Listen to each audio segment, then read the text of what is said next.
Bayangkan, seorang wanita muda dengan jas mahal, sepatu mengilap, dan wajah penuh percaya diri, kini berlutut di jalanan basah, di antara bau sampah dan air got yang menggenang. Bayangkan tangannya bergetar.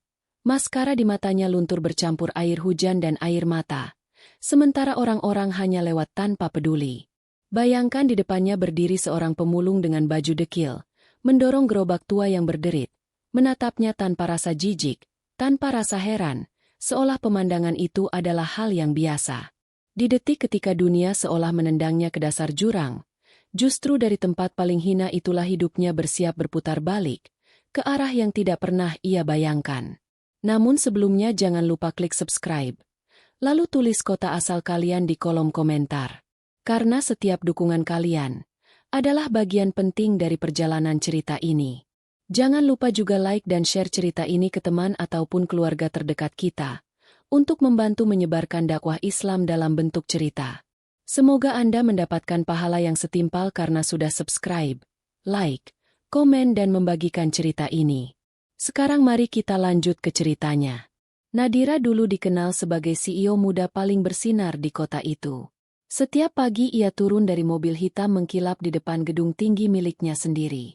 Karyawan menunduk hormat, resepsionis menyapa dengan senyum bangga, dan para tamu menunggu giliran untuk bisa bertemu dengannya.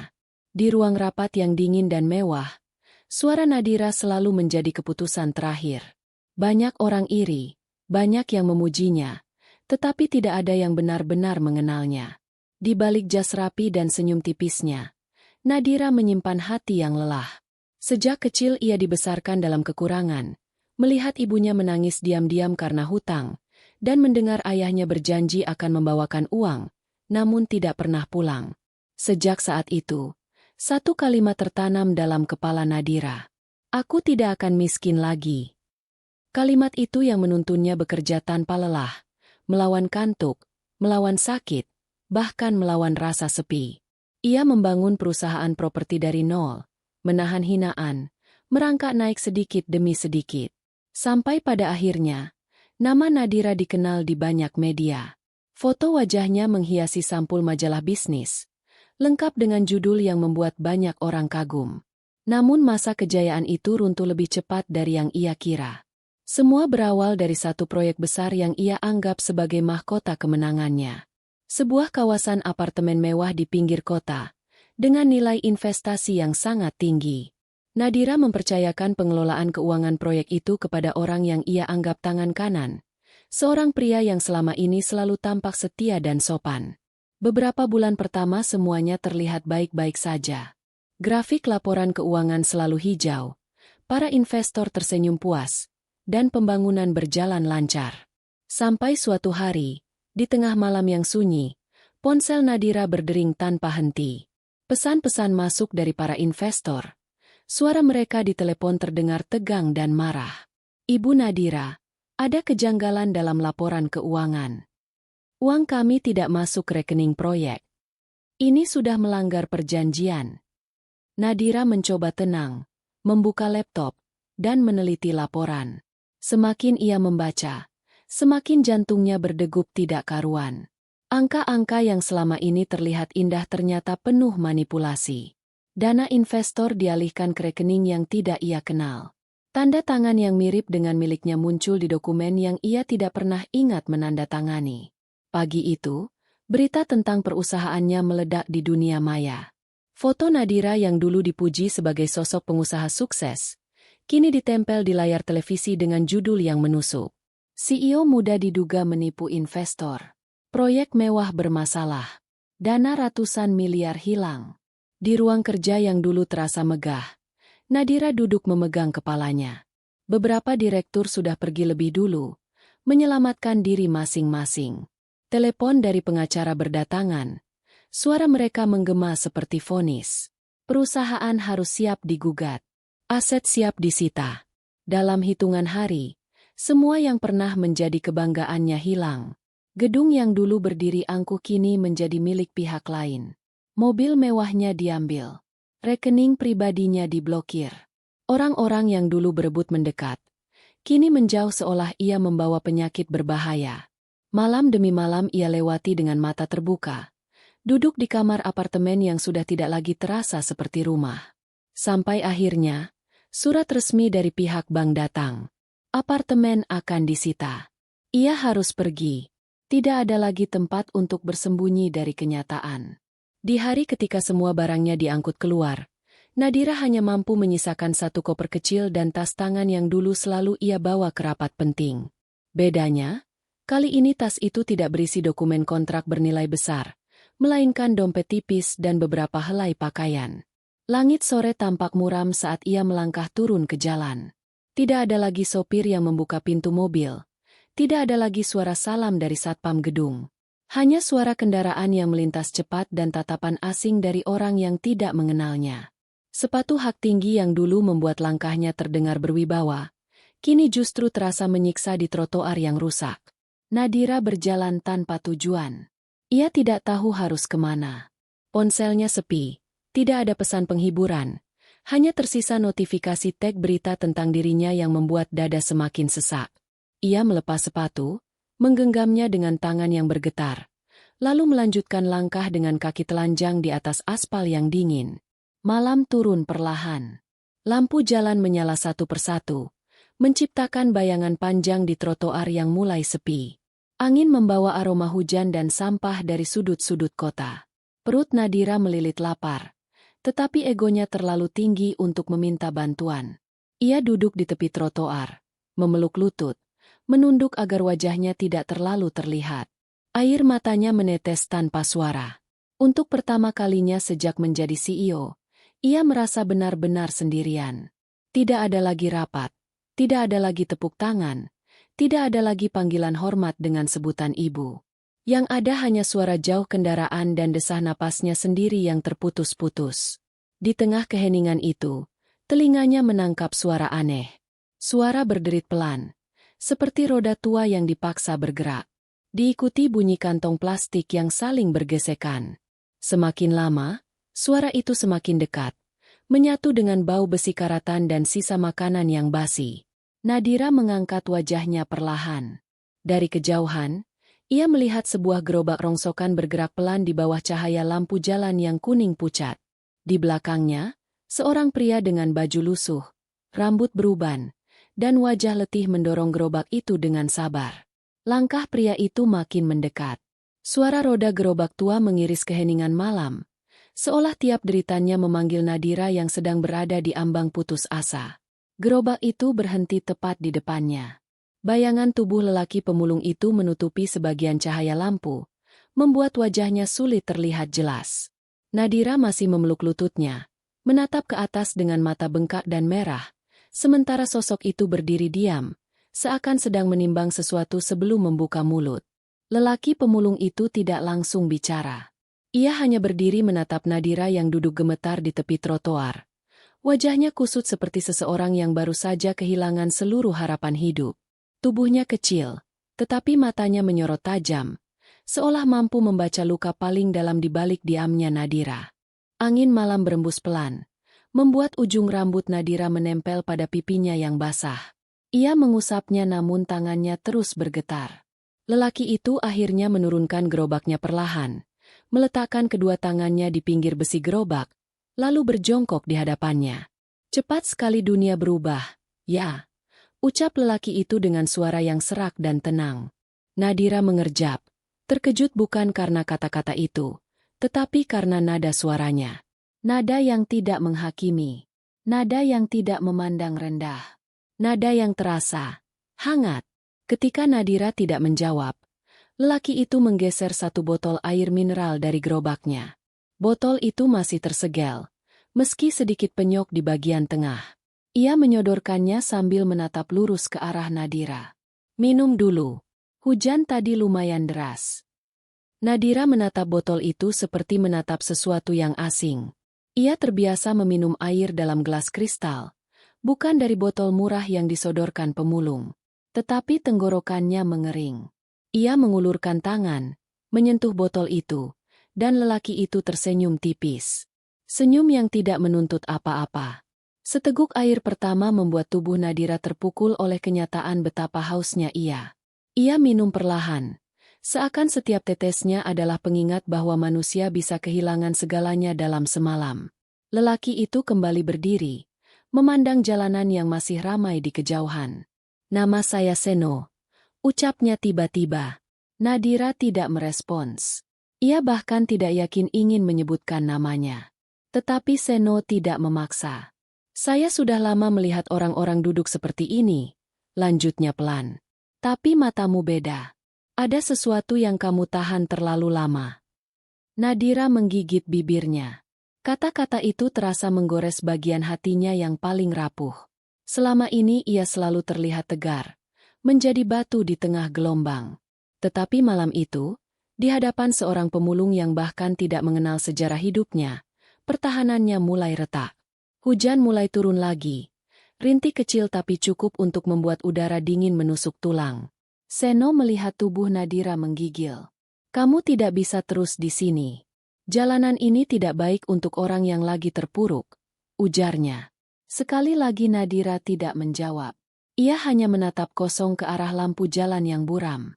Melihat itu, Seno menghela napas panjang.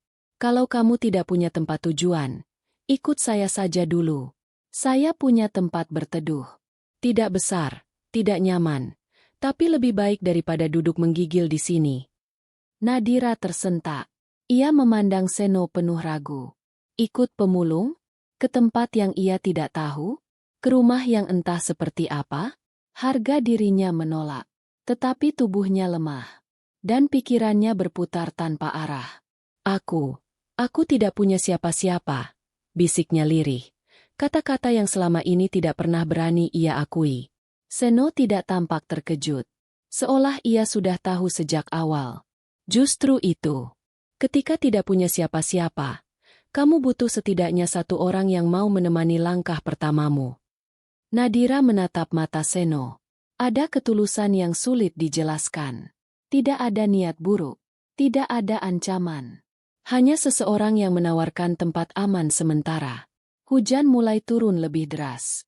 Air hujan membasahi wajah Nadira lagi, mencampur air mata yang tidak sempat ia usap. Seno meraih sebuah jas hujan besar dari gerobak dan menyerahkannya. "Pakai ini. Jalanan malam tidak ramah untuk orang rapuh." Nadira memegang jas hujan itu, meremasnya, dan untuk pertama kalinya sejak kehidupannya runtuh, ia merasa seperti ada tangan yang mengangkatnya sedikit dari dasar jurang. Dengan langkah pelan, ia berdiri. Kakinya masih goyah, tetapi ia memaksakan diri. Seno menggeser gerobaknya agar ia bisa berjalan di samping. "Pelan saja. Jalanan licin," ucap Seno sambil meliriknya. Nadira tidak tahu mengapa ia mengikuti langkah orang asing itu. Tidak tahu mengapa ia mempercayai seseorang yang hidupnya jauh dari kemewahan yang pernah ia punya. Tapi ada sesuatu dalam cara Seno berbicara. Sesuatu yang menghangatkan, bukan mengasihani. Mereka berjalan melewati gang kecil yang remang. Aroma tanah basah bercampur sampah menyeruak. Namun entah kenapa, bagi Nadira, gang itu tidak terasa mengerikan. Karena Seno melangkah tepat di depannya, memastikan ia tidak tergelincir. Sesampainya di sebuah rumah lama dari papan kayu, Seno berhenti. Rumah itu kecil, catnya mengelupas, tetapi tampak terawat. Cahaya lampu kuning hangat bocor dari celah-celah dindingnya. "Inilah tempat saya," kata Seno sambil menoleh. Nadira memandang rumah itu. Jauh dari kata mewah, tetapi terasa jauh lebih jujur daripada semua ruang rapat yang pernah ia masuki. Seno membuka pintu dan menepuk sisi pintu. "Masuklah. Kamu aman di sini." Nadira berdiri di ambang pintu, merasakan aroma kayu basah dan hangatnya ruang sederhana itu. Untuk sesaat, ia terdiam. Dunia luar begitu bising dan kejam, tetapi ruangan kecil ini, entah mengapa membuatnya ingin menghela napas lega. Dan tanpa ia sadari, satu langkah kecil ke dalam rumah itu menjadi langkah pertama yang akan mengubah seluruh hidupnya. Begitu Nadira melangkah masuk, udara hangat langsung menyelimuti tubuhnya yang masih basah oleh hujan. Ruangan itu kecil, hanya diterangi lampu pijar yang menggantung rendah, memantulkan cahaya kuning lembut ke dinding kayu yang penuh goresan waktu. Tidak ada barang mewah, tidak ada sofa empuk, tidak ada lantai mengilap. Tetapi justru kesederhanaan itu yang membuat Nadira untuk pertama kalinya merasa aman setelah hari-hari yang menghancurkan hidupnya. Seno menutup pintu perlahan, memastikan angin dingin tidak ikut menerobos masuk. "Duduk saja dulu," ucapnya sambil menunjuk kursi kayu yang sudah tua namun kokoh. Nadira menuruti, walau tubuhnya masih menegang karena tidak terbiasa berada di lingkungan seperti itu. Seno menghilang sebentar ke dapur kecil yang hanya dibatasi tirai kain polos. Dari dalam terdengar suara panci dan sendok saling beradu, disusul aroma sederhana namun hangat dari air rebusan yang mulai mendidih. Nadira memperhatikan ruangan itu dengan diam. Ada rak kecil berisi buku-buku lusuh yang tersusun rapi, ada pakaian yang dilipat dengan sangat hati-hati di sudut ruangan, dan ada foto hitam putih dari seorang wanita tua yang tersenyum lembut. Tidak ada kesan berantakan. Tidak ada tanda bahwa tempat itu dihuni oleh seseorang yang bekerja sebagai pemulung. Semuanya tertata rapi, penuh kehati-hatian. Seolah rumah itu bukan sekadar tempat singgah, tapi sebuah kenangan yang terus dijaga. Seno kembali dengan sebuah mangkuk berisi sup hangat. Uapnya mengepul perlahan, menembus dingin malam. "Makan dulu, biar tubuhmu hangat," ucapnya sambil menaruh mangkuk itu di meja. Nadira memandang sup itu dalam diam. Isinya sederhana, hanya sayuran dan beberapa potong tahu. Tetapi ketika ia menyentuh mangkuknya, rasa hangat itu menembus telapak tangan dan masuk perlahan ke hatinya yang dingin. "Terima kasih," ucap Nadira lirih. Dua kata yang jarang sekali ia ucapkan kepada siapapun. Seno hanya tersenyum. "Tidak usah berterima kasih. Orang hidup harus saling menolong." Nadira menyeruput sup itu dengan perlahan. Rasanya ringan, tetapi justru itu yang membuat dadanya terasa sesak. Ia terbiasa makan makanan mahal, disajikan chef pribadi di ruangan mewah. Namun tidak sekalipun makanan mahal itu membuatnya merasa setenang ini. Beberapa menit berlalu dalam keheningan. Hanya suara hujan yang memukul atap seng dan napas Nadira yang sedikit demi sedikit mulai teratur. Setelah menghabiskan sup, ia mengusap bibirnya dengan tisu yang juga diberikan Seno. "Kamu bisa tidur di sana," ucap Seno sambil menunjuk ke arah sudut ruangan tempat sebuah kasur tipis digelar, lengkap dengan selimut tebal dan bantal bersih. "Kamu sendiri di mana tidur?" tanya Nadira tanpa sadar. "Di kursi." "Sudah biasa." Nadira menatap kursi itu. Tua, keras, dan terlihat tidak nyaman. Ia merasakan sesuatu menegang di dadanya. Rasa bersalah yang muncul tiba-tiba. Namun Seno tampak tenang, seolah hal itu bukan sesuatu yang patut dipermasalahkan. Malam itu, Nadira berbaring di kasur tipis yang terasa jauh lebih hangat daripada kasur mewah manapun yang pernah ia miliki. Selimutnya kasar, tetapi tebal. Ia menggenggam pinggirannya dan memejamkan mata. Untuk pertama kalinya sejak hidupnya hancur, ia merasa tubuhnya benar-benar bisa beristirahat. Namun kedamaian itu tidak bertahan lama. Di tengah keheningan malam, bayangan masa lalu menerobos pikirannya. Suara teriakan investor, wajah pria yang mengkhianatinya, berita-berita yang mencoreng namanya, semua itu berputar tanpa henti. Nadira terbangun dengan napas tidak beraturan. Ia mengintip ke arah ruang tengah. Seno duduk di kursi kayu, kepalanya menunduk, tetapi matanya masih terbuka. Tatapannya mengarah keluar jendela kecil, seolah ia sedang menjaga agar tidak ada bahaya yang masuk. Nadira ragu untuk membuka suara. Tetapi ketika ia hendak memejamkan mata kembali, suara Seno terdengar pelan. "Kalau susah tidur, tidak apa-apa. Pikiranmu pasti masih berat." Nadira terdiam. Kata-kata itu sederhana. Namun entah kenapa justru membuat air matanya menetes lagi. "Semua hilang," ucap Nadira dengan suara nyaris tak terdengar. Seno tidak menoleh, tetapi suaranya terdengar jelas. "Yang hilang bisa dicari, yang jatuh bisa bangkit. Tapi hati yang retak harus diobati pelan-pelan, tidak bisa dipaksa." Nadira menggigit bibir, mencoba menahan air mata yang makin deras. "Aku tidak tahu harus mulai dari mana," katanya sambil menutup wajah. Seno menatapnya, kali ini dengan mata yang sangat dalam.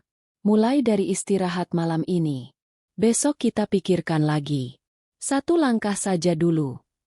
Satu langkah.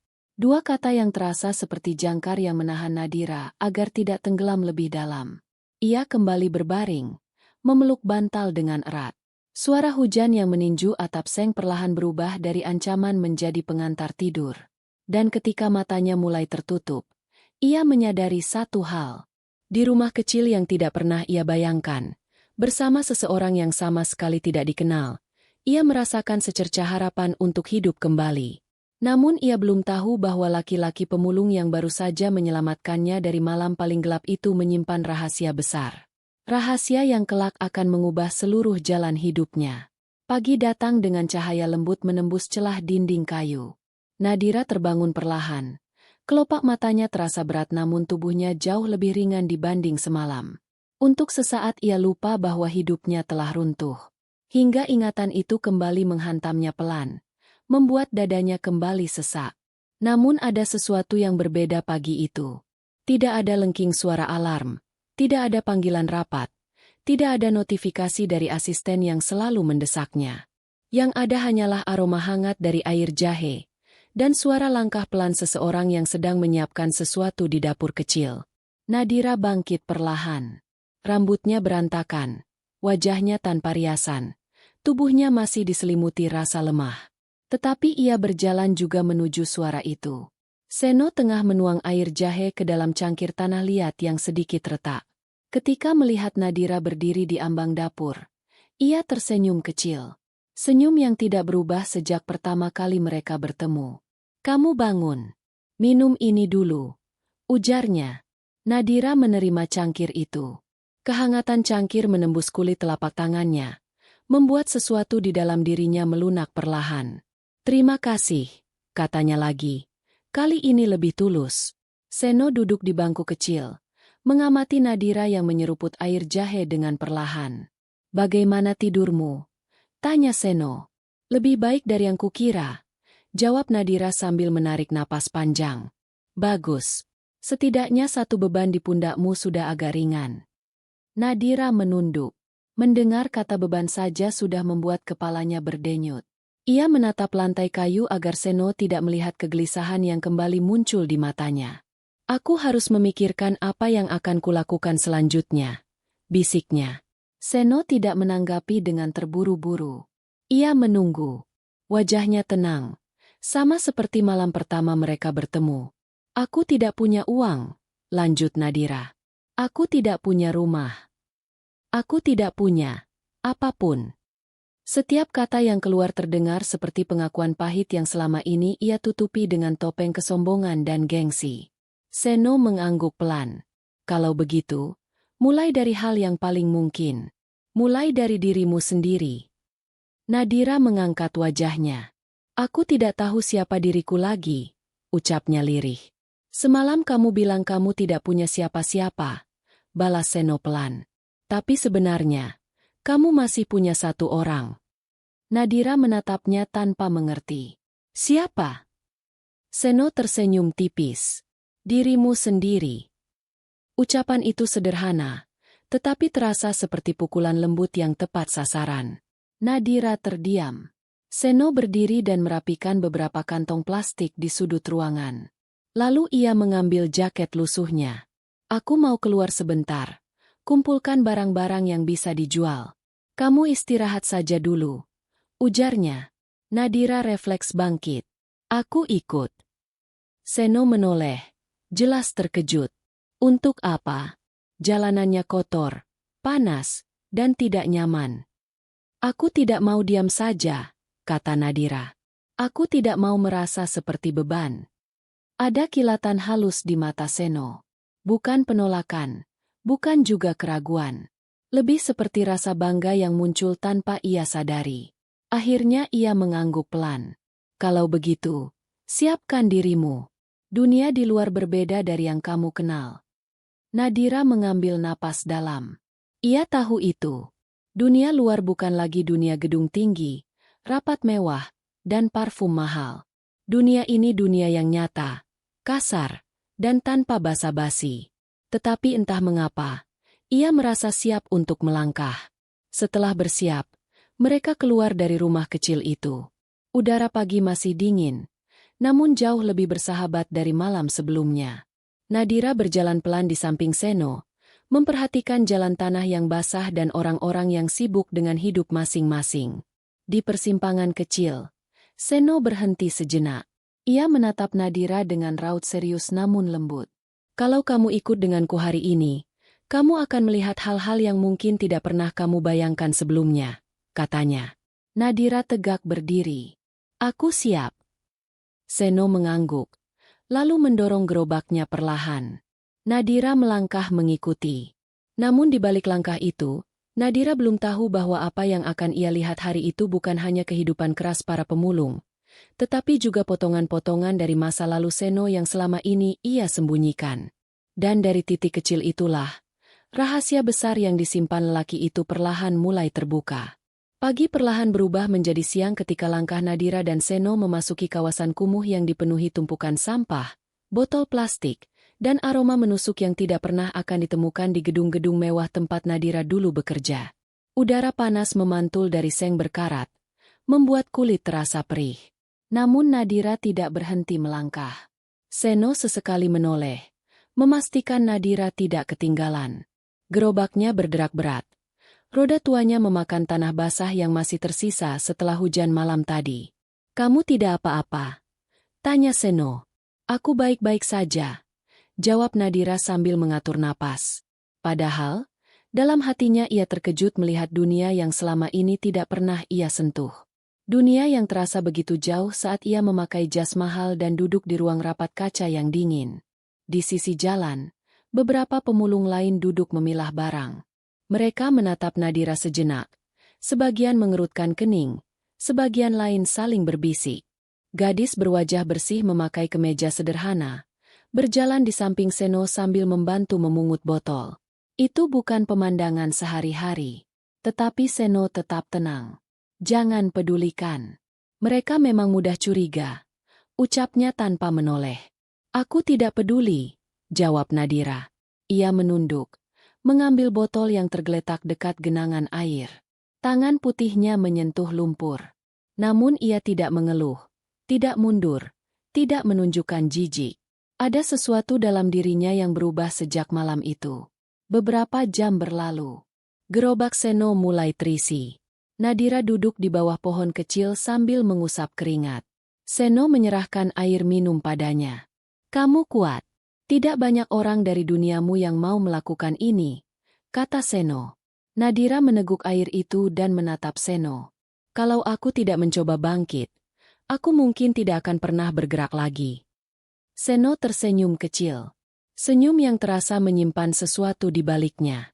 Mereka kembali berjalan. Namun kali ini, Seno membawa Nadira ke tempat yang berbeda. Sebuah bangunan tua di tepi sungai. Temboknya mengelupas, pintunya setengah rusak, tetapi ada papan kecil yang masih menggantung di atas pintu. Papan itu bertuliskan, Unit Pengelolaan Sampah Mandiri Seno. Nadira berhenti. Kamu punya usaha? Seno hanya tersenyum samar. Kecil-kecilan saja. Namun langkah mereka terhenti lagi ketika dari arah belakang terdengar suara mobil mesin halus. Nadira menoleh. Sebuah mobil hitam mengkilap berhenti beberapa meter dari mereka. Sangat mencolok dibandingkan lingkungan sekitar.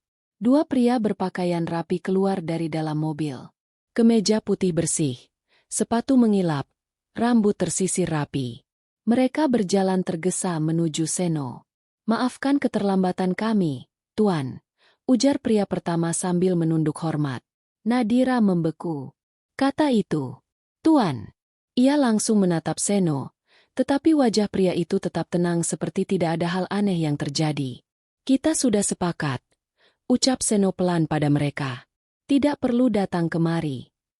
Tapi ini penting, Tuan. Laporan bulan ini sudah siap.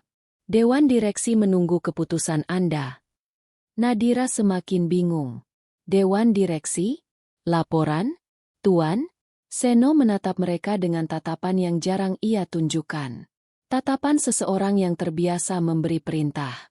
Bukan seorang pemulung biasa. Aku sudah bilang, Jangan panggil aku seperti itu di sini, ucapnya tegas namun tenang. Kedua pria itu saling pandang, ragu, namun akhirnya mengangguk. Baik, Pak Seno. Mereka menyerahkan amplop tebal berisi dokumen. Nadira melihat sekilas. Ada cap perusahaan dengan nama yang sangat familiar. Perusahaan besar, terkenal, dan ia tahu nilainya tidak kecil. Seno menerima dokumen itu seolah itu hal biasa. Sekarang kalian boleh pergi, katanya. Mobil hitam itu akhirnya menjauh, meninggalkan debu tipis di udara. Nadira menatapnya sampai mobil itu benar-benar hilang dari pandangan. Kamu, Nadira menelan ludah. Kamu bukan pemulung biasa. Seno menoleh perlahan. Tatapan matanya tidak lagi seperti semalam atau pagi tadi. Ada sesuatu yang selama ini ia sembunyikan. Aku tidak berbohong, ucapnya pelan. Aku memang memulung. Tapi, itu bukan seluruh hidupku. Nadira menunggu. Jantungnya berdetak keras. Seno menarik napas panjang. Ada banyak hal yang belum siap aku ceritakan. Tapi cepat atau lambat, kamu akan tahu semuanya. Nadira menatapnya lebih lama. Seno menunduk sejenak, lalu berjalan melewati pintu bangunan tua itu, meninggalkan Nadira dengan kepala penuh tanya. Dan sejak saat itu, satu hal menjadi jelas bagi Nadira. Lelaki yang menolongnya itu bukan hanya pemulung penuh kebaikan hati. Ada masa lalu yang besar, kuat, dan gelap, tersembunyi di balik sikap tenangnya. Rahasia itu mulai bergeser, membuka celah kecil.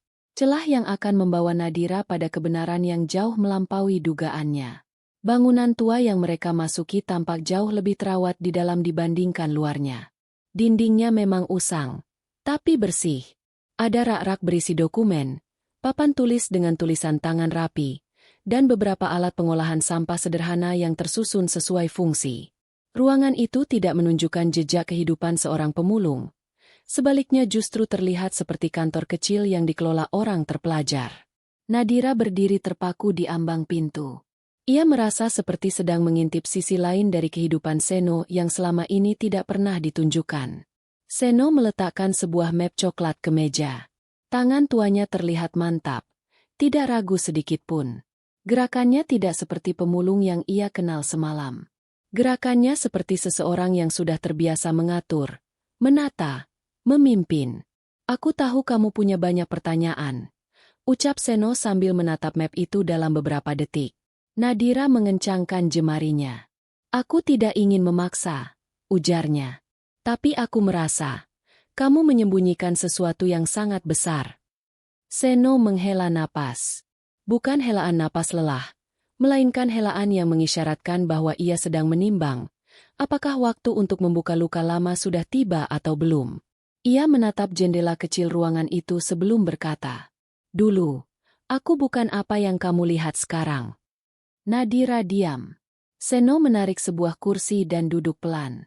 Cahaya matahari yang masuk dari celah dinding menyorot wajahnya, membuat kerutan halusnya terlihat lebih jelas. Kerutan yang menyimpan cerita panjang. Aku pernah punya segalanya. Seno memulai. Sama seperti kamu dulu.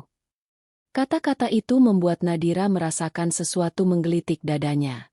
Ada kesamaan yang ia tidak pernah sangka. Seno melanjutkan. Aku memiliki perusahaan besar. Karyawan di mana-mana. Pertemuan penting setiap hari. Orang-orang memanggilku ayah pembangunan, karena proyekku tersebar hampir di seluruh kota. Nadira membeku. Kalimat itu terlalu mirip masa lalunya sendiri. Seperti kaca yang memantulkan dua nasib yang terbalik. Lalu apa yang terjadi? Tanya Nadira pelan. Seno tersenyum hambar. Senyum yang tidak pernah ia lihat sebelumnya. Senyum yang getir. Aku percaya pada orang yang salah. Dada Nadira langsung mengencang. Kata itu, percaya, terlalu dekat dengan luka yang masih hangat dalam hatinya. Seno menunduk, mengetuk meja dengan ujung jarinya perlahan. Orang yang kupikir saudara sendiri, mengambil alih semua yang kubangun. Ia memutar balik laporan, menipu dewan direksi, dan mengirimku ke posisi terendah dalam hidupku. Dalam waktu 3 hari, Aku kehilangan perusahaan yang kubangun selama puluhan tahun. Suara Seno tidak bergetar. Namun justru ketenangannya membuat cerita itu terasa lebih menusuk. Aku hampir mati saat itu. Lanjutnya. Tidak sanggup menghadapi kenyataan bahwa semua yang kubangun hilang begitu cepat. Nadira merasakan kulit tangannya merinding. Ia mengenali rasa itu. Rasa jatuh yang terlalu tinggi, terlalu cepat. Tapi aku masih punya satu pilihan, ucap Seno pelan. Menyerah, atau mulai dari awal. Nadira berkata nyaris tanpa sadar. Aku tidak tahu bagaimana caranya memulai dari awal. Ketika mendengar itu, Seno mengangkat wajahnya, menatap Nadira dengan mata yang tajam namun penuh empati. Aku pun tidak tahu pada awalnya. Sampai aku melihat sesuatu yang mengubah hidupku. Apa itu? Tanya Nadira. Seno bangkit perlahan dan berjalan ke ujung ruangan. Ia membuka pintu kecil yang selama ini tertutup. Bagian belakang bangunan itu ternyata jauh lebih luas. Ada mesin-mesin sederhana, lorong penyimpanan, dan meja besar untuk memisahkan sampah. Nadira terpaku. Tempat itu bukan gudang kecil. Tempat itu adalah cikal bakal pabrik. Seno berdiri di pintu, membiarkan Nadira melihat semuanya. Dari sini, aku membangun hidupku kembali, katanya. Nadira merasa napasnya tersangkut. Ini bukan hanya tempat memulung. Ini bukan sekadar bangunan tua. Ini adalah fondasi bisnis besar, yang sengaja disembunyikan dari mata dunia. Tapi kenapa kamu hidup sebagai pemulung? Suara Nadira nyaris berbisik. Seno menatapnya lama. Karena aku ingin tahu seperti apa rasanya memulai dari nol. Betul-betul nol. Tanpa uang. Tanpa gelar. Tanpa kekuasaan. Nadira terdiam. Seno melanjutkan dengan suara dalam. Dan siapapun yang mampu menghargai hidup di titik terendah, dialah orang yang layak untuk bangkit di titik tertinggi.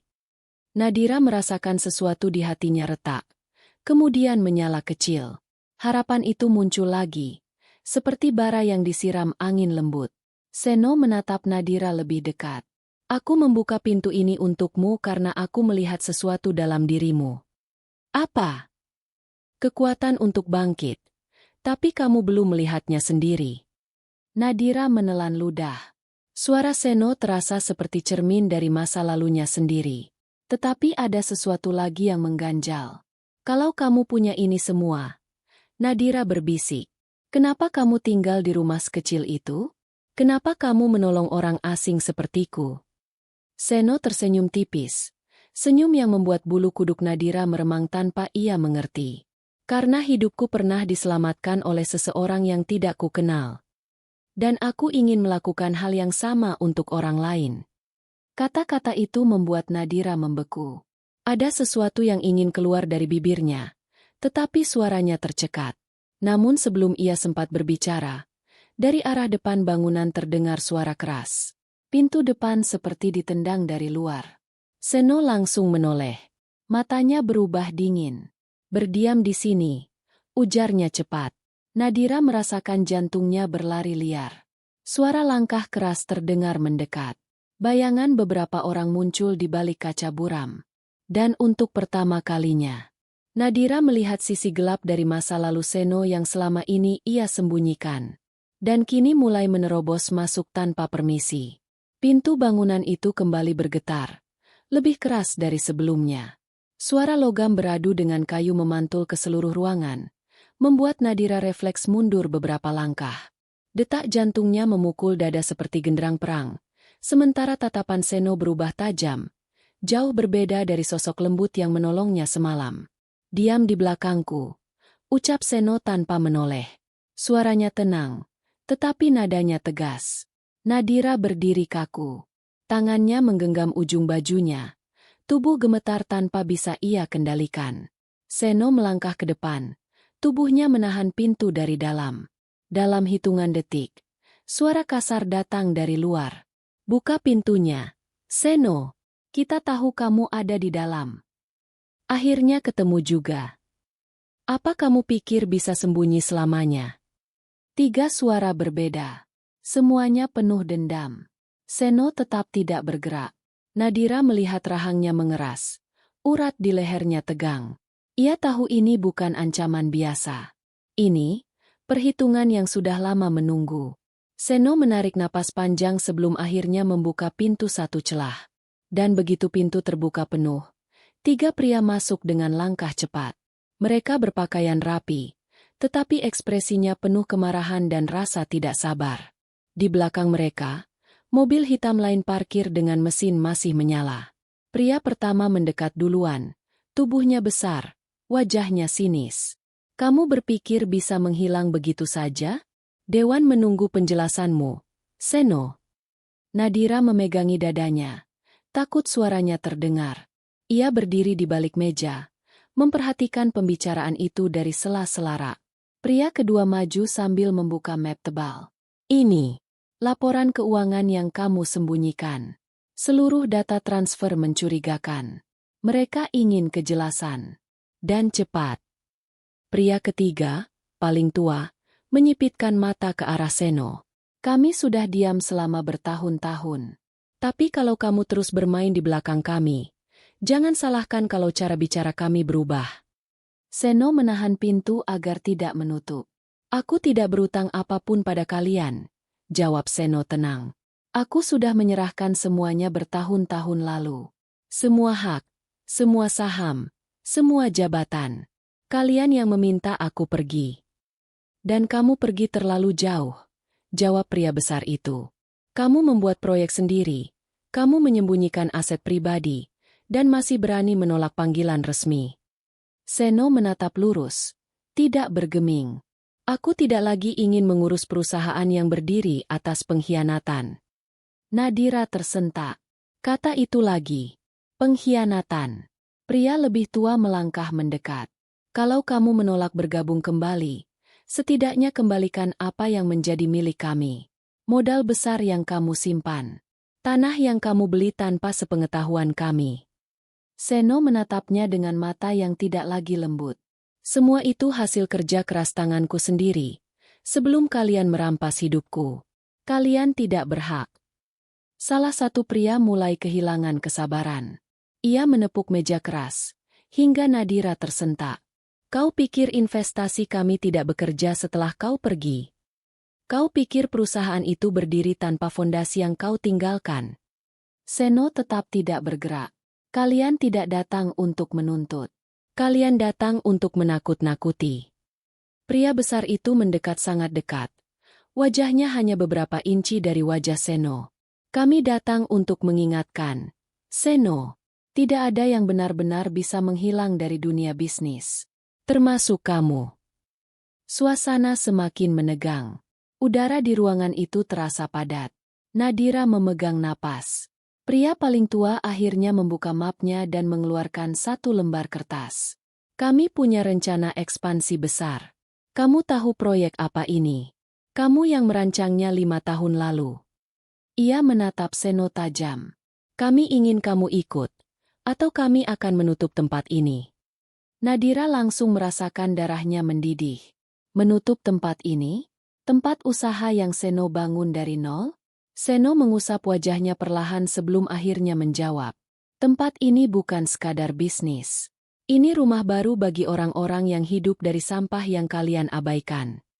Pria besar itu mengangkat alis, seolah mengejek. Kau pikir kami peduli tentang itu?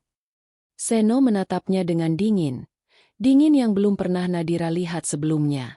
Kalau kalian menyentuh satu pekerjaku saja, satu pun, aku akan mengambil kembali apapun yang pernah kalian curi dariku.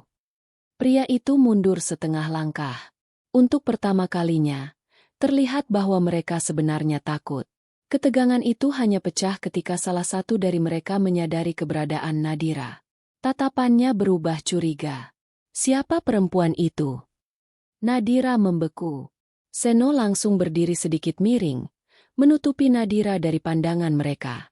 Tidak ada hubungannya dengan kalian. Pria itu menyipitkan mata, memindai wajah Nadira, lalu tersenyum sinis. Dia bukan karyawanmu. Dan dia tampak, bukan berasal dari sini. Nadira merasakan kulitnya merinding. Ia tahu pandangan itu. Pandangan yang ingin mengorek lebih dalam. Jadi ini yang kamu sembunyikan. Seorang perempuan. Atau bagian dari rencana barumu. Seno mengepalkan tangannya. Keluar, katanya tegas. Kalian sudah menghabiskan cukup waktu di sini. Pria itu hendak membalas. Namun pria yang lebih tua menahan lengannya. Sudah, kita pergi dulu. Kita akan bertemu lagi, Seno. Mereka bertiga akhirnya keluar.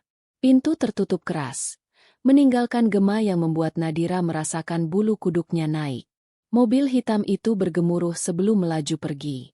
Keheningan turun perlahan. Seno tidak bergerak. Nadira hanya menatapnya dengan mata melebar. Ia tidak tahu siapa mereka. Tapi ia tahu satu hal. Masa lalu Seno lebih gelap dan jauh lebih besar daripada yang ia sangka. Dan kini Nadira telah terseret masuk di dalamnya. Pintu bangunan itu belum lama menutup ketika lutut Nadira melemas. Ia bersandar pada rak di dekatnya dan mengatur napas yang terasa lebih cepat dari biasanya.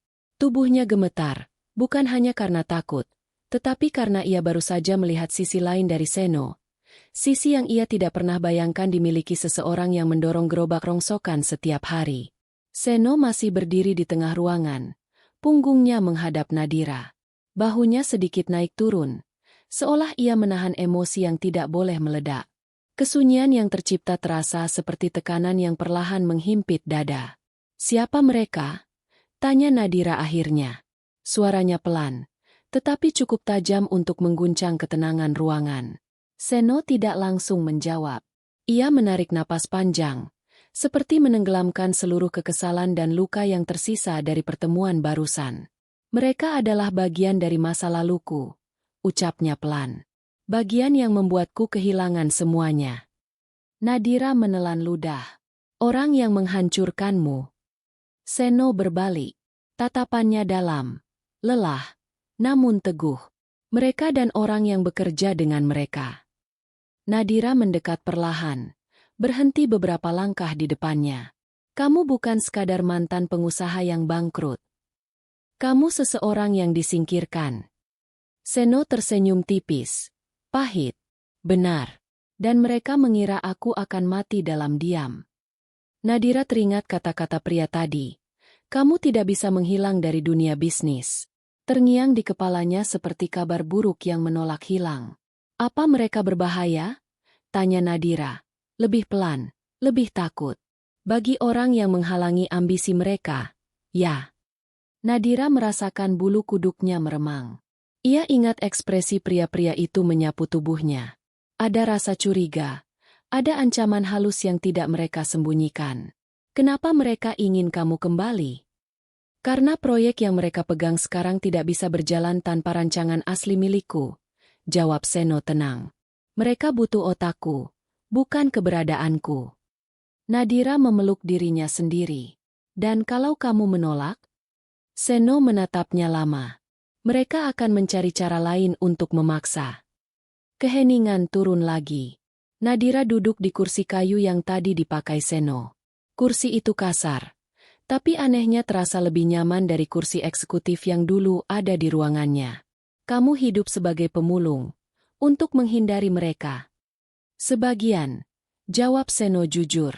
Sebagian lain, untuk mengingat siapa aku tanpa gelar dan uang. Nadira memperhatikannya lebih lama.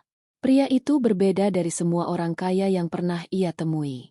Tidak sombong, tidak haus kekuasaan, tidak terjebak dalam pencitraan. Justru ia memilih jatuh ke titik paling bawah agar tidak buta oleh ambisi lagi. Dan aku, suara Nadira pecah. Aku kehilangan segalanya karena percaya pada orang yang salah. Seno menoleh padanya. Orang terdekatmu. Nadira mengangguk. Orang yang kupikir keluarga sendiri, menusukku dari belakang. Perutnya terasa seperti ditusuk dari dalam setiap kali ia mengingatnya. Ia menutup wajah, bahunya bergetar. Untuk pertama kalinya, ia menangis tanpa menahan. Seno melangkah mendekat. Ia tidak memeluk, tidak menyentuh. Namun suaranya cukup untuk membuat hati Nadira tidak runtuh sepenuhnya. Kita berdua sama, kata Seno lembut. Kita berdua pernah dikhianati. Kita berdua tahu rasanya jatuh dari ketinggian. Nadira menurunkan tangannya. Wajahnya basah, tetapi tatapannya mulai stabil. Seno melanjutkan.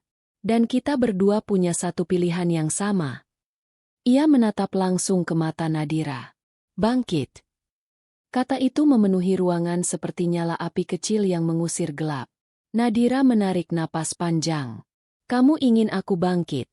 Di tengah semua ini? Seno mengangguk. Karena aku tahu kamu bisa. Nadira menggenggam ujung kemejanya. Mencoba menyusun pikirannya.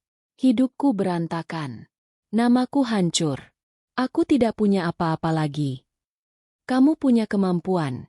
Jawab Seno cepat. Kamu tahu mengelola perusahaan. Kamu pandai membaca peluang. Kamu kuat. Nadira. Kamu hanya lupa. Suara Seno begitu yakin, seolah ia sudah mengamati Nadira cukup lama untuk memahami karakternya. Nadira menatapnya, dan untuk pertama kalinya sejak nasib membawanya ke titik terendah, ia merasa seperti dirinya bukan sekadar serpihan dari seseorang yang dulu pernah berkuasa. Apa yang kamu harapkan dariku? Setelah ini, tanya Nadira perlahan. Seno berhenti sejenak. Kemudian ia berjalan menuju jendela kecil. Cahaya matahari sore masuk, menyorot sebagian wajahnya. Aku tidak ingin kamu bekerja untukku, katanya pelan. Nadira terkejut. Lalu, Seno menoleh. Aku ingin kamu bangkit di sampingku. Nadira menatapnya tanpa suara. Hatinya berdetak lebih cepat. Aku akan membantumu membangun lagi hidupmu, lanjut Seno. Dengan satu syarat. Nadira menelan ludah. Syarat apa? Seno mendekat perlahan. Tatapannya dalam dan tidak memberi ruang untuk ragu. Kamu harus berani menghadapi masa lalumu. Sama seperti aku akan menghadapi milikku. Nadira terdiam. Namun tidak ada penolakan. Justru sesuatu di dadanya mulai menyala. Untuk pertama kalinya sejak semuanya runtuh, ia merasa punya arah. Punya seseorang yang mau berjalan bersamanya, bukan di belakang atau di depan. Seno mengulurkan tangan. Bangkitlah bersamaku, Nadira. Di tengah gemuruh masa lalu yang mengancam, di tengah dunia yang ingin menenggelamkannya, Nadira mengulurkan tangan dan menggenggam tangan Seno. Sebuah keputusan kecil yang akan mengubah hidup keduanya secara drastis. Genggaman tangan itu hanya berlangsung beberapa detik, namun cukup untuk merubah arah hidup Nadira. Saat ia melepaskannya, hatinya bergetar, bukan karena takut, tetapi karena untuk pertama kalinya dalam hidupnya ia merasa tidak berjalan sendirian. Seno menurunkan tangannya perlahan, lalu mengambil map yang tadi diberikan para pria itu. Ia membuka lembar demi lembar, memperlihatkan struktur bisnis raksasa yang pernah ia bangun dahulu. Nadira melihat grafik, laporan aset, dan rencana ekspansi besar yang disusun begitu rapi, semua dengan gaya tulisan tangan yang tajam, tegas, dan jelas berasal dari otak brilian seseorang yang pernah berdiri di puncak kekuasaan. Kamu membuat ini semua, sendirian? Tanya Nadira dengan suara lirih. Seno menutup map itu. Pada awalnya, ya. Ia menatap Nadira. Sampai mereka datang dan merebut semuanya. Nada itu membuat Nadira refleks mengalihkan tatapannya ke lantai. Karena tiba-tiba, bayangan mantan tangan kanannya, orang yang menipunya, muncul kembali di kepalanya. Wajahnya, suaranya, cara ia menyodorkan dokumen palsu, cara ia meyakinkan Nadira bahwa semuanya aman, sebelum menusuknya dari belakang. Telinga Nadira mendenging. Ia memegang keningnya, tubuhnya sedikit goyah. Seno melihat itu.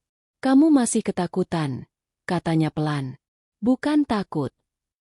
Lalu, aku merasa dipermalukan, dihancurkan dari dalam, ditertawakan orang banyak. Hidupku tidak hanya hancur, harga diriku juga ikut roboh. Seno mendekat satu langkah. Satu hal yang perlu kamu ingat, Nadira. Harga dirimu tidak diukur dari mereka yang menjatuhkanmu. Harga dirimu diukur dari bagaimana kamu bangkit setelah dijatuhkan. Nadira menahan napas. Kalimat itu masuk ke dalam dadanya seperti obat yang pahit, namun menghangat perlahan. Sekarang, dengarkan aku, ucap Seno, suaranya lebih tegas. 4 hari dari sekarang, para pelaku yang menjatuhkanmu akan mengadakan konferensi besar. Mereka akan menggunakan proyekmu, ya, proyek yang kamu rancang, sebagai batu loncatan reputasi mereka. Nadira langsung merasakan darahnya mendidih. Itu proyekku. Benar. Seno mengambil papan tulis kecil, mencabut spidol, dan mulai menggambar struktur proyek tersebut. Ini dirancang olehmu, dan kamu satu-satunya yang benar-benar memahami konsep intinya. Mereka mungkin mencuri data pada akhirnya, tapi tanpa pemilik pikiran di balik desain ini. Seno mengetuk papan itu dengan jari. Mereka tidak akan bisa menjalankan proyek ini dengan sempurna. Nadira mengangkat wajahnya. Air matanya sudah mengering, digantikan oleh sesuatu yang sejak lama ia lupakan. Kemarahan, harga diri, dan nyala api kecil yang selama ini tertutup gelap. Kenapa kamu memberitahuku ini? Tanya Nadira. Seno menatapnya tanpa mengalihkan pandangan sedikit pun. Karena saatnya kamu mengambil kembali apa yang menjadi hakmu. Nadira mengusap rambutnya yang kusut. Dengan apa? Aku bahkan tidak punya pakaian layak, apalagi kekuasaan. Pakaian bisa dicari, posisi bisa dibangun, tapi keberanian. Seno mendekat dan menepuk dadanya sendiri. Keberanian hanya lahir dari orang yang pernah jatuh dan punya alasan untuk bangkit. Keheningan memenuhi ruangan. Dari luar terdengar suara air sungai mengalir, suara anak-anak kecil tertawa jauh di gang, dan angin sore yang masuk melewati celah dinding. Dan semua itu justru membuat ruangan terasa semakin hangat, semakin hidup. Nadira berdiri tegak. Ia tidak merasa gemetar lagi. Ia tidak merasa kecil lagi. Ia merasa pulih sedikit demi sedikit. Apa yang harus kulakukan? Tanya Nadira. Nada suaranya berubah. Lebih mantap. Lebih matang. Seno tersenyum. Aku ingin kamu kembali menjadi dirimu yang dulu. Bukan CEO yang sombong, bukan wanita yang selalu menatap dunia dari menara tinggi, tetapi diri yang kuat, yang tahu bagaimana memimpin dan menentukan jalan hidupnya. Aku tidak tahu apakah aku masih bisa. Kalau kamu tidak bisa, aku tidak akan mengulurkan tangan hari ini. Nadira menghela napas panjang, lalu duduk di kursi. Ia mengambil map itu, membuka lembar demi lembar, membaca semuanya dengan mata yang penuh keseriusan. Selama ia membaca, Seno memperhatikannya dengan diam. Ia melihat kembali cahaya itu, cahaya Nadira yang dulu, cahaya perempuan yang tidak pernah kalah sebelum benar-benar berperang. Beberapa menit kemudian Nadira menutup map itu. Baik, katanya tegas. Aku siap. Untuk apa? Tanya Seno. Untuk bangkit. Untuk merebut kembali hidupku. Untuk menunjukkan siapa yang sebenarnya mencuri dan siapa yang sebenarnya membangun. Seno tersenyum lebih lebar. Puas. Kalau begitu, mulai malam ini kita bekerja. Malam ini? Ya. Kita mulai dari mana? Seno mengambil kunci besi dari kotak kecil di atas meja. Kita mulai dari alat yang kamu butuhkan. Alat apa? Seno berjalan menuju sebuah pintu lain. Pintu yang sejak tadi tertutup rapat, dan membuka penguncinya. Ketika pintu itu terbuka, cahaya dari luar memantul pada sesuatu yang membuat Nadira membeku. Di balik pintu itu, ada ruangan luas penuh peralatan teknologi, komputer, mesin pencatat, layar-layar besar, dan dokumen-dokumen bersegel yang jelas bukan milik usaha kecil. Itu bukan gudang sampah. Itu bukan kantor kecil. Itu adalah pusat operasi bisnis besar yang telah lama disembunyikan dari dunia. Nadira mengangkat kepalanya pelan. Seno, apa ini? Seno menatap ruang itu dengan mata penuh sejarah dan luka. Inilah tempat aku membangun diri kembali. Jauh dari mata perusahaan yang menghancurkanku. Nadira menelan ludah. Dan sekarang? Seno menoleh dengan tatapan yang membuat bulu kuduknya naik. Sekarang, tempat ini menjadi markasmu juga. Nadira terdiam. Hatinya berdetak lebih cepat, bukan karena takut, tetapi karena ia tahu. Dari ruangan inilah, kebangkitannya akan dimulai. Ruangan itu seperti dunia lain. Cahaya putih dari lampu-lampu panjang menyorot sederetan komputer berkecepatan tinggi, tumpukan laporan keuangan, blueprint proyek raksasa, dan puluhan layar yang menampilkan data real-time dari berbagai kota. Udara di dalamnya dingin, tapi denyut kehidupan terasa kuat. Nadira berdiri di ambang pintu, tubuhnya seolah terpaku oleh keterkejutan yang tidak bisa ia sembunyikan. Tempat ini bukan sekadar ruang kerja sembunyi-sembunyi. Tempat ini adalah pusat kendali. Jantung dari sesuatu yang jauh lebih besar daripada yang ia bayangkan. Seno melangkah masuk perlahan, membiarkan Nadira meresapi semuanya. Ruang ini, ucap Seno dengan suara rendah namun mantap, adalah cikal bakal perusahaan daur ulang raksasa yang kubangun. Perusahaan yang tidak pernah mereka tahu. Perusahaan yang kubuat dari nol, dengan tanganku sendiri. Nadira menoleh. Aku pernah punya fasilitas seperti ini, ucapnya lirih. Tapi tidak pernah kupikir akan berdiri di tengah tempat seperti ini lagi. Seno mendekat ke salah satu layar besar dan menyalakan grafik yang menampilkan jalur distribusi hasil daur ulang. Dengan ruang ini, lanjutnya, aku memulai jalur bisnis yang bersih. Tanpa manipulasi. Tanpa kejahatan di belakang meja. Nadira merasakan kekaguman yang sulit ia sembunyikan. Jika kamu punya semua ini, kenapa kamu tetap hidup sebagai pemulung? Seno menatap layar itu lama sebelum menjawab. Karena jika aku kembali ke atas tanpa memahami dari mana sampah itu berasal, maka aku akan mengulang kesalahan yang sama. Terlalu tinggi, terlalu cepat, terlalu buta. Nadira terdiam. Ia mengerti. Lebih dari siapapun. Seno menoleh padanya. Sekarang, saatnya kamu melihat sesuatu. Ia meraih sebuah amplop biru dari meja besi. Amplop itu tampak sangat rapi, seolah dipegang dengan hati-hati. Ia menyerahkannya pada Nadira. Buka. Nadira membuka amplop itu perlahan.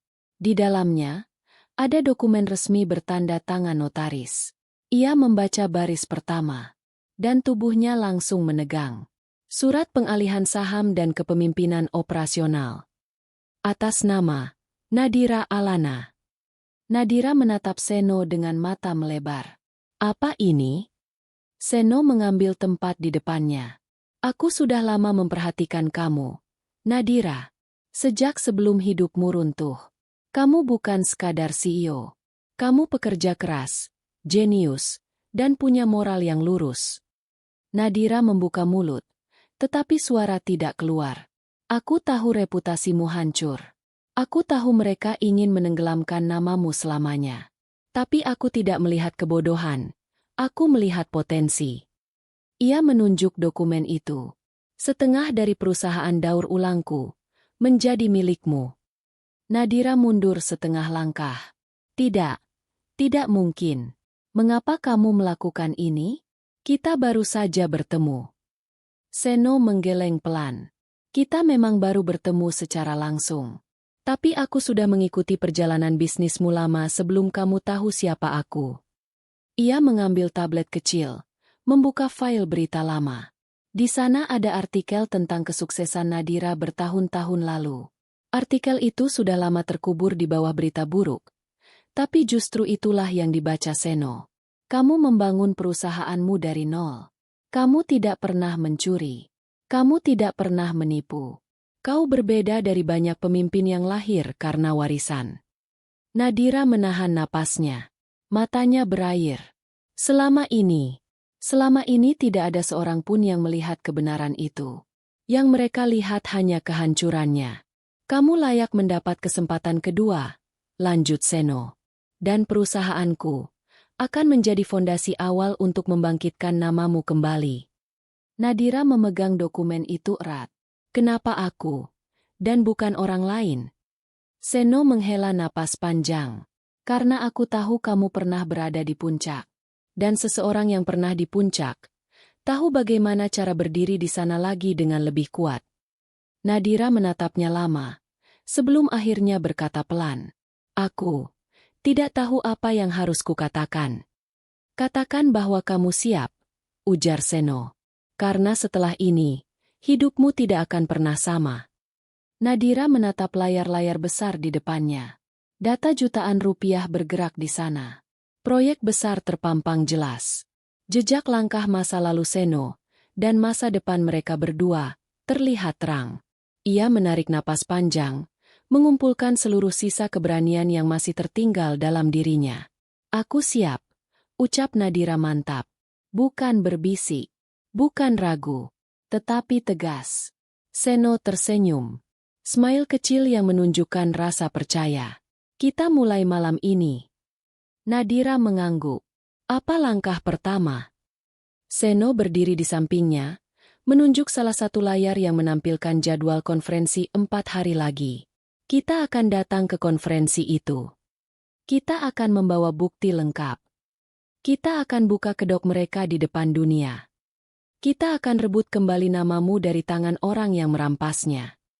Nadira menggenggam map itu erat, seperti menggenggam hidup barunya sendiri.